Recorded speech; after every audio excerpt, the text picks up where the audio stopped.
Pearl బక్ Nobel సాహిత్య బహుమతి పొందిన నవల ది గుడెత్ సుక్షేత్ర రెండవ భాగం 5/6/24.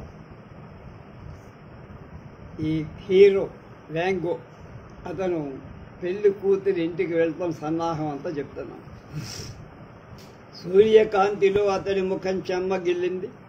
ద్వారపాలకుడు గట్టిగా నవ్వి, ఓహో నువ్వేనా, ఈ దినం ఒక పెళ్లి కొడుకు వస్తాడని చెప్పారు, కానీ బుట్ట తట్ట అంటే నేను గుర్తించలేదు అన్నాడు. బుట్టలో ఏవో 2 మాంసపు ముక్కలు ఉన్నాయి రండి అన్నాడు వ్యాంగు వినయంగా.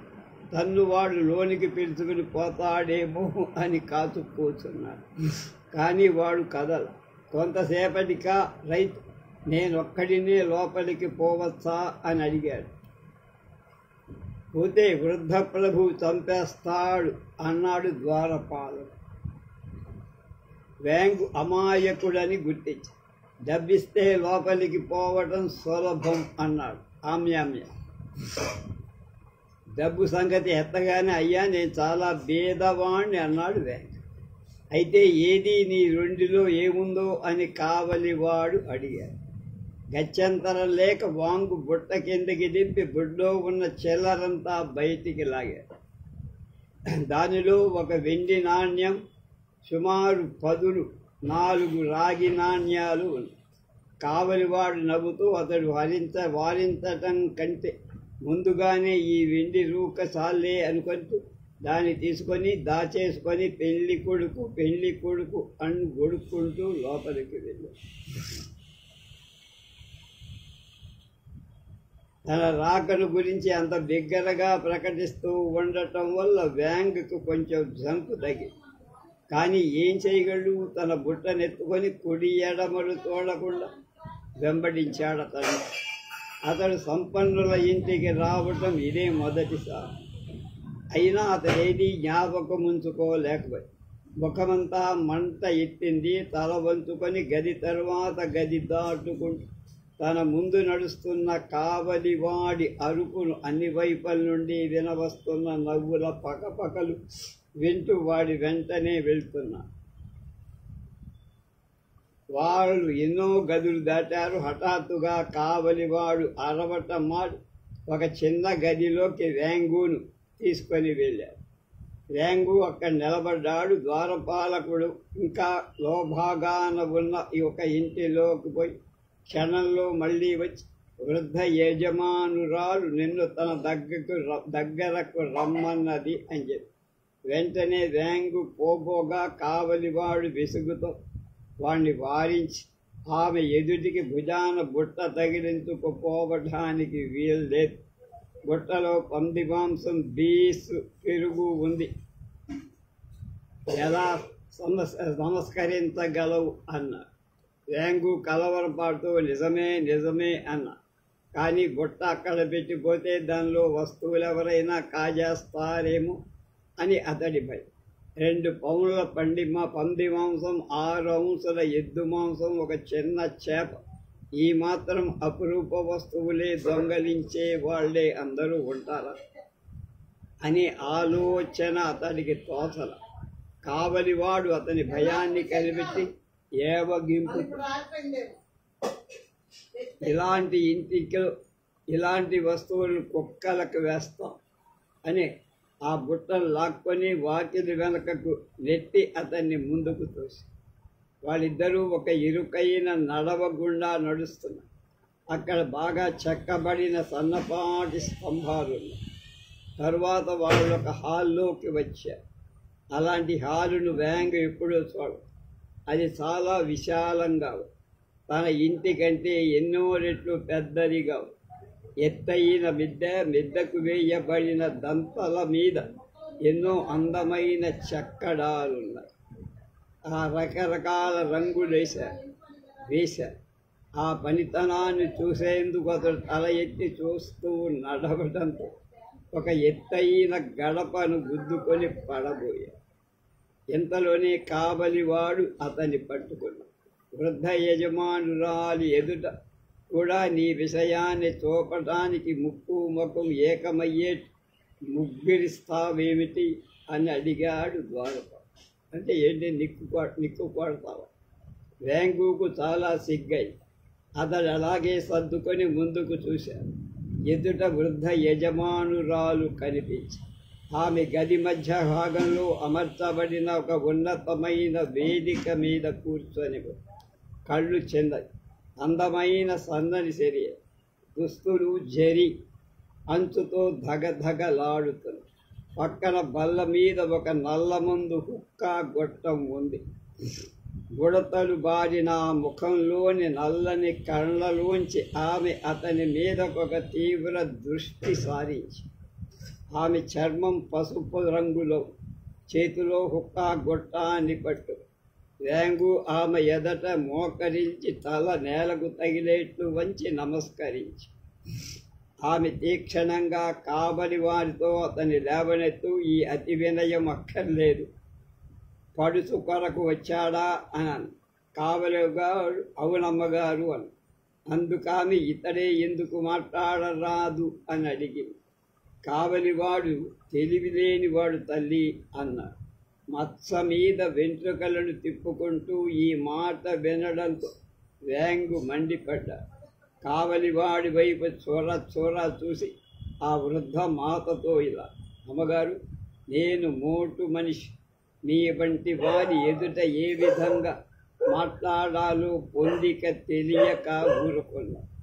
ఆమె మాట్లాడలేదు. ఒక హుక్కా పిచ్చి, అంతటితో ఆమె ప్రపంచమే మరిచిపోయింది. హఠాత్తుగా ఆమె అంతా ఒక్కసారిగా మరిచినట్టు, వీడేం చేస్తున్నాడిక్కడ అని గర్జించి అంతకుముందు జరిగింది జ్ఞాపకం లేదు. కావలి వాడిలో కదలిక లేదు, వాడు పెదవి కదపద.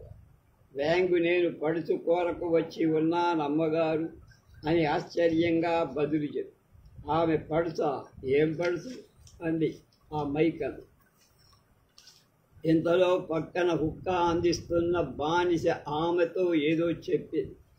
ముసలిది తెప్పని రోహో మర్చాను, చిన్న విషయం, నువ్వు ఒలాన్ అనే బానిస కొరకు వచ్చావు కదా, ఒక రైతుకు ఆమెను ఇస్తానని మాట ఇచ్చినట్టు ఆ రైతు నువ్వేనా?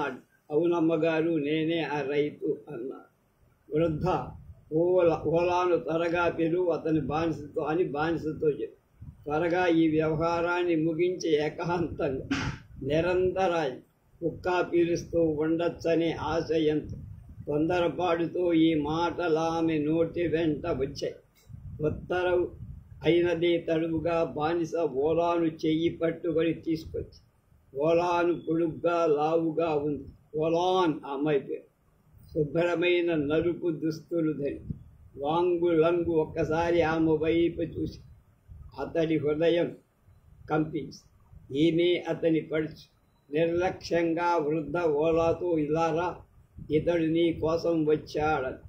ఓలాన్ ఆమె ఎదుటికి వచ్చి నమస్కరించి చేతులు జోడించి ముఖం వాల్చి ఇలా, తయారుగా ఉన్నావా అంది. అవునమ్మా, సిద్ధమే. వాంగు ఆమె కంఠధ్వనిని మొదటిసారి విన్నా. బానే ఉంది, కటువు కాదు, అతి మృదువు కాదు, నిష్కపటంగా ఉన్నట్టు తోచి. వెంట్రుకలు అందంగా ఉన్నాయి, శుభ్రమైన దుస్తులు, కాళ్ళు మాత్రం కుదించి కట్టుబడక పెద్దవి కావు. అతని పరిశీలన పూర్తి కాక మునిపే వృద్ధ కావలివాడితో ఆమె పెట్టెను తీసుకుపోయి వాకిటి వరకు సాగనంపి రా అంద. వేంగుని పిలిచి, నీవామె పక్కన నుంచి కొన్ని మాటలు చెప్తానని వృద్ధ అనగానే వేంగు ఆమె ఆజ్ఞ శిరసావహించాడు. ఆమె ముసలావిడ చెప్తారు, ఈ బాలిక 10 ఏళ్ల వయస్సులో ఇక్కడికి వచ్చి ఇప్పుడు ఈమె వయస్సు 20. క్షామకాలంలో తిండి లేక ఈమె తల్లిదండ్రులు ఉత్తర దేశం నుండి ఇక్కడికి వచ్చినప్పుడు నేను ఆమెను కొనుక్కున్నాను. మంచి రోజులుగా రాగానే వాళ్ళు తమ దేశానికి వెళ్ళారు. ఇంతకంటే వాళ్ళ గురించి నాకెక్కువ ఏం తెలియదు. ఈమె దృఢ శరీరం పొలాలు పని ఇంటి పనులకు బాగా ఉపయోగపడగలదు, కానీ అందగత్తె కాదు. అందులో నీకు పని లేదు, అందంతో నీకు పని లేదు. పనిపాట్లు లేని వాళ్లకు కులాసాగా గుర్తు గడిపేందుకు అందగత్తల అవసరం లేదు. ఈమె అంత చురుకైంది కూడా కాదు, కానీ చెప్పినంత వరకు చేదరించుకోకుండా పని చేసేస్తుంది. కోపిస్తే కాదు. నాకు తెలిసినంత వరకు ఈమె కన్యాత్వం చెడల సర్టిఫికేట్. సాధారణంగా వంటింట్లో పనిచేసే బానిసల మీద ఎవరికి అంత మోజు ఉండదు. ఈమె అందం నా కొడుకులను కానీ మనువలను కానీ ఆకర్షించేంతటిది కాదు. ఆమె శీలం చెడి ఉంటే ఎవరైనా పని మనుషుల వల్ల. అయినా అందమైన బానిస పడుచులందరూ విచ్చలవిడిగా ఇంటి నిండా తిరుగుతూ ఉంటే ఈమెనెవరూ తడవి ఉండరని నా నమ్మకం. ఈమెను పొంది సుఖించు. ఈ పిల్ల నేనిప్పుడు చెప్పినట్లు కొంచెం మందపడి తెలివి తక్కువదైనా మంచిది. ఏదో పారమార్థిక చింతతో వచ్చే జన్మకు కొంత పుణ్యం సంపాదించుకుందామని ఆశతో ఉన్నా. కాబట్టి ఈమెకు పెళ్లి చేస్తున్నానే కానీ లేకపోతే ఈ పిల్లను పోనిచ్చేదాన్ని కాదు. వంట ఇంటి పనులకి ఈమె బాగా పనికొస్తుంది. కొడుకులకు మనవలకు కాబట్టకపోతే సరి. చేసుకుంటే వాళ్ళు చేసుకునే వాళ్ళు. బానిసలకు సాధారణంగా పెళ్లి చేయటం నా అలవాటు. తర్వాత ఓలాంతో అతనికి విధేయురాలై ఉండు. బాగా కడుపు పండని మొదటి బిడ్డను నాకు తెచ్చి చూపొచ్చు అని ఓలాన్ వినయంగా సరే అన్నది. వేంగలందు పోవాలో ఉండాలో మాట్లాడాలో ఏం తోచక అన్ని వింటుంది. వృద్ధుకు నమస్కరించి కావలివాడు వెంట రాగా ఆమె నీరింక వెళ్ళొచ్చు అని చెప్తే బయలు. వేంగ్ బుట్ట దించిన చోటికి రాగానే కావలివాడు పెట్టే పారేసే మాట్లాడక మాయమైపోయాడు. వాంగ్లంగ్ మొదటిసారిగా ఓలాన్ వైపు బాగా చూసి దృఢంగా ఉంది. నిష్కపటమైన ముఖం, పెద్ద ముక్కు, నల్లని పెద్ద పెద్ద ముక్కు రంధ్రాలు, వెడల్పైన నోరు, కళ్ళు చిన్నవి, అవ్యక్త విషాద సూచకంగా ఉన్నాయి. ఆమె మొగం మీద స్వాభావికమైన మౌనం, భాషిత్వం విస్పష్టంగా. అతడు తన వైపు చూస్తున్నంతసేపు ఆమె ఏ అలజడి పొందకుండా, ఏం మాట్లాడకుండా సహించు. ఆమె మొగాన అందచందాలు లేవని అతడు గ్రహించేశాడు. ఆమె ముఖం సామన ఛాయతో సామాన్యంగా సహన భావాన్ని వ్యక్తీకరిస్తుంది. ఆమె నల్లని శరీరం మీద కనుమలు కానీ తెగిన పెదవులు కానీ లేవు. తావిచ్చిన ఉంగరాలను చెవి పోగులను ఆమె తీసుకొని ధరించి అందుకు అతడు సంతృప్తి పొందాడు. తన స్త్రీ తనకు అబ్బింది, దొరికింది. ఈ పెట్టె బుట్ట ఉన్నవి అన్నాడదు. ఆమె ఆ పెట్టెను ఒక కొనప పట్టి ఎత్తి ధ్వజాల మీద ఎత్తుగది బరువు వల్ల ఎత్తుకోలేక ప్రయాసపడి. అప్పుడు అతను చూసి హఠాత్తుగా నేను పెట్టె తీసుకుంటా, ఇదిగో బుట్ట అని పెట్టెను వీపు మీద ఎత్తుకున్నా. తాను తొడుక్కున్న మంచి గుడ్డలనైనా లెక్కించాల. ఆమె మాట్లాడకుండా బుట్ట చేత పట్టుడు. ముందు తాను దాటి వచ్చిన వందలాది గదులు అతనికి బాగా జ్ఞాపకం. ఏదైనా పక్క వాక్యలు ఉంటే అని కొనుక్కున్నా. అతని మాటలు వెంటనే అర్థం కాను. ఆమె కొంచెం ఆలోచించిన మీదట తల ఆడించి ఆమె నడవసాగింది. ఎవరూ ఉపయోగించని ఒక చిన్న హాలు గుండా వాడు వెళుతున్నారు. ఆ హాలు నిండా కలుపు మొక్కలున్నాయి. దానిలోని సరస్సు ఎండిపోయి అక్కడ ఒక చెట్టు కింద ఒక గుండ్రని వాకిలి. ఆమె దాని చిలక తొలగించి దాని గుండా వెళ్ళి వీధిలోకి వచ్చేసి 1-2 సార్లు అతడు ఆమె వైపు తిరిగి చూశారు. ఆమె తన పెద్ద పాదాలతో నెమ్మదిగా అడుగులేస్తూ అలవాటున్న దానిలాగా నడుస్తారు. ఆమె ముఖంలో శూన్యభావం. ఊరి వాకిలి చేరగానే ఒక చేతితో 2లో మిగిలిన రాగి నాణ్యాల కొరకు తరివి చూసుకుంటూ ఇంకొక చేతిలో పెట్టెను గట్టిగా పట్టుకొని 2 పెన్నీలిచ్చి అక్కడ అమ్ముతున్న పీచు పండ్లు 6 ఆమె కొన కోసం కొని, ఇదిగో ఈ పండ్లు తీసుకొని నువ్వే తిను అన్నాడు. చిన్న పిల్లవాళ్ళ ఆమె చెయ్యి చాచి మాట్లాడకుండానే ఆ పళ్ళు తీసుకు గోధుమ పొలాల్లోని గట్ల మీద వాడు నడుస్తున్నాడు. పొలాన్ని జాగ్రత్తగా ఒక్కొక్క కంకిని గిల్లుకొని నోట్లో వేసుకొని వ్యాంగ్ వెనుక తిరిగి చూసినప్పుడు మాత్రం నోరు మెదల్చకుండా నడుస్తుంది. ఈ విధంగా నడుస్తూ వాళ్ళిద్దరు పడమటి దిక్కు పొలాలు చేరి అక్కడే భూదేవత గుడి. ఆ దేవాలయం చిన్నదే, మనిషి ఎత్తైనా లేదు. బూడిద రంగు ఇటుకలతో కట్టారు. మిద్దెకు పెంకులు కప్పారు. బ్యాంకు జీవనాధారంగా ఉండే భూములని పండించుకొని తింటూ ఉండిన అతని తాత పట్టణం నుంచి సొంత బండి మీద ఇటుకలు తోలుకొని వచ్చి ఈ గుడి కట్టారు. గోడలకు బయట గార వేశారు, అంటే సున్నం. అలాగే సురక్షంగా ఉండిన ఒక 7 స్థానికుడైన శిల్పి ఒకదాన్ని ఏర్పాటు చేసి తెల్లని గార మీద కొండలు వెదురు పొదలు గల ఒక దృశ్యాన్ని చిత్రింపజేసి తరతరాల నుంచి ఎండటం వల్ల వాన వల్ల దృశ్యమంతా చెడిపోయి అక్కడక్కడ వెదురు పొదల తాలూకు రేఖలు మాత్రం కనిపిస్తాయి. కొండలు మాత్రం పూర్తిగా మాసిపోయి దేవాలయం లోపల చుట్టూ ఉన్న పొలాల్లోని మట్టితో చేయబడిన 2 విగ్రహాలు అందులో ఉన్నాయి. దేవి దేవరా ఎర్రని జిలుగు కాగితాలు దుస్తులు చేసి తొడిగారు.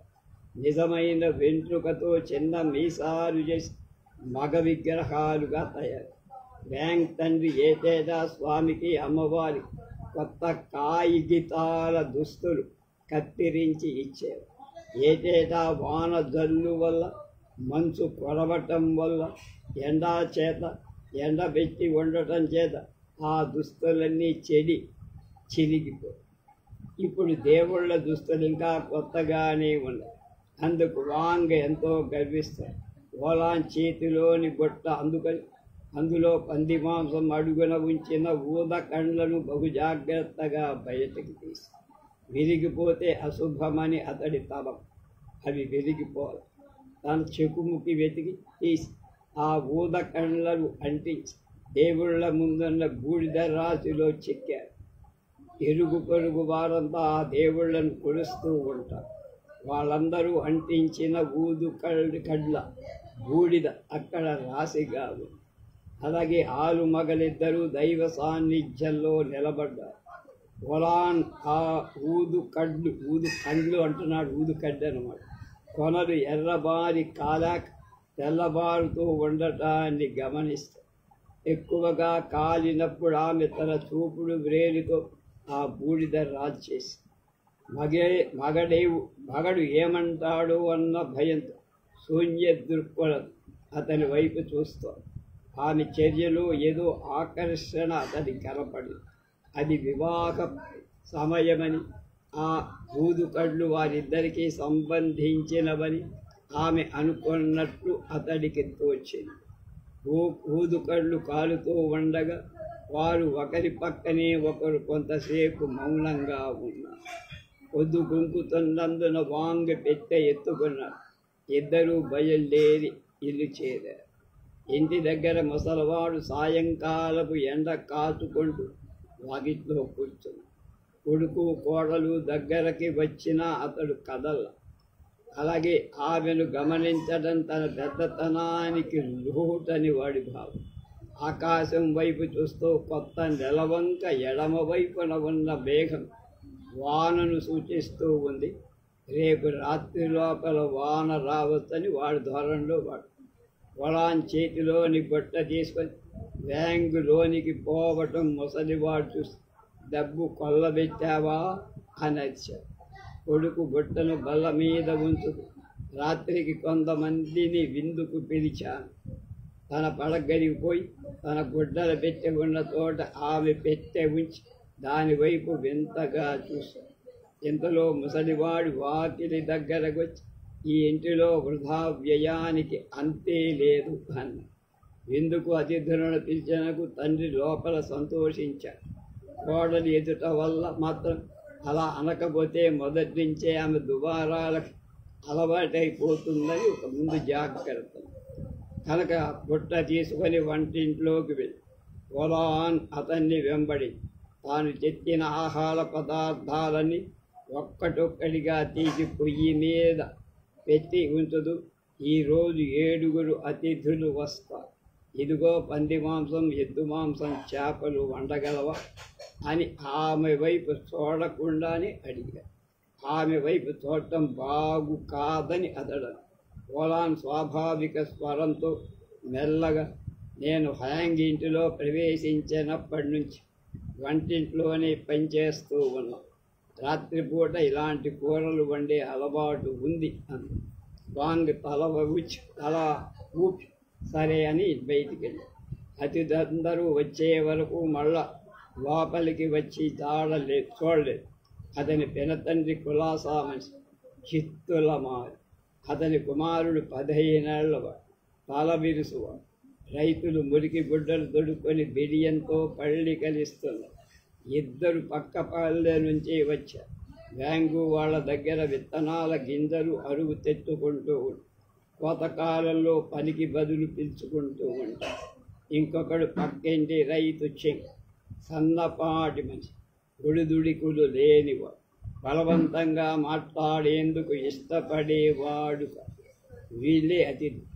అందరినీ మధ్య గదిలో కూర్చోబెట్టాడు. అందరూ అతి వినయాన్ని చూపుతూ అక్కడ ఉన్న ఆసనాల మీద కూర్చోకున్న వ్యాంగ్ వాళ్ళని అక్కడ కూర్చోబెట్టి తాను వంటింట్లోకి వెళ్ళి ఓలాను వడ్డించమన్నాడు. ఆమె, నేనంతా వడ్డించి మూకుళ్ళు అందిస్తాను, బల్లపైన పెట్టండి, మగవాళ్ళ ఎదుటికి రావటం నాకు ఇష్టం లేదని. ఆ మాటలు అతనికి ఎంతో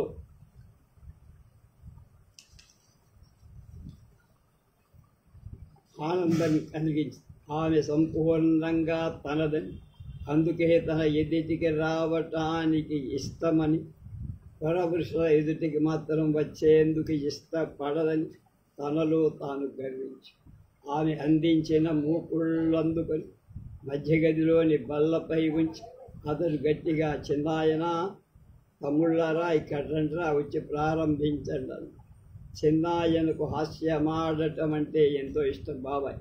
కాబట్టి అతడు వాంగుతో పేలుతున్న కనుమొబను గల పెళ్లి కూతుర్ని నేను చూడరాదా అని అడిగాడు. అందుకు వ్యాంగ్ ఖచ్చితంగా ఇంకా నిషేధం కాల, పెళ్లి తంతు పూర్తిగాందే, ఇతరుల కంట పడటం సబబు కాదన్న. భోజనాలు అయ్యాయి, ప్రారంభమయ్యాయి. మాట్లాడకుండా అందరూ తిన్నారు. ఆ కూర బాగుందని ఒకడు, పప్పు బాగుందని ఒకడు అంటున్నారు. మరొకరు రుచిగా ఉండే పంది మాంసాన్ని, ఇంకొకరు చేపల్లోని మసాలాను మెచ్చుకుంటున్నారు. వ్యాంగ్ మాటి మాటికి ఏదో బీద భోజనం వచ్చి రాని వంట అంటున్నాడు. కానీ తనలో తాను గర్వంతో పొంగిపోతుంది. కనుక తాను తెచ్చిన ఆహార పదార్థాలు ఓలాన్ చక్కగా మసాలాలు దట్టించి నిపుణంగా, చాలా పక్వంగా అన్ని వంటలు సిద్ధం చేసి, ఇలాంటి పదార్థాలు అతను తన స్నేహితుల ఇళ్లలో ఎప్పుడు తిని కూడా ఎరగడు. అదే అతని గర్వకారణం.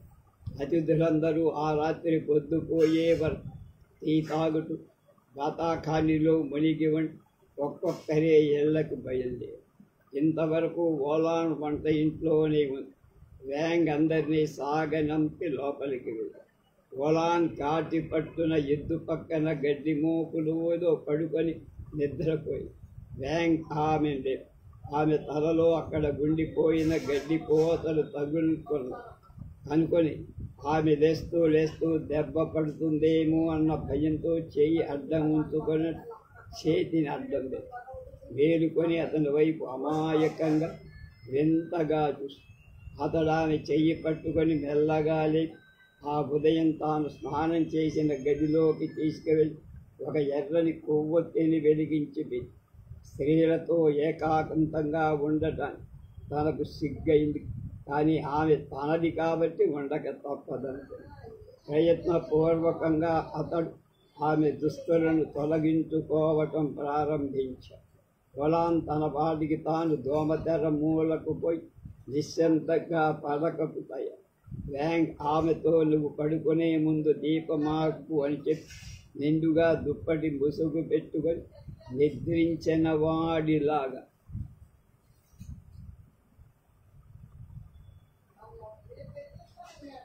నటిస్తూ పడుకున్నాడు. నిజంగా అతను నిద్రపోడు. అతనికి కంపం ఏర్పడింది. ప్రతి రక్తనాళం, ప్రతి కండరం మేలుకుంది. చాలాసేపు అయ్యాక గదంతా చీకటి. ఓలా నిశ్శబ్దంగా నిదానంగా అతని పక్కన పాకి అతని శరీరం పారవశ్యం చేత ఉప్పొంగి ఆ అంధకారంలో ఒక నవ్వు అతడు ఆమెను తన బిగి కౌగిటిలో చేర్చుకున్నాడు.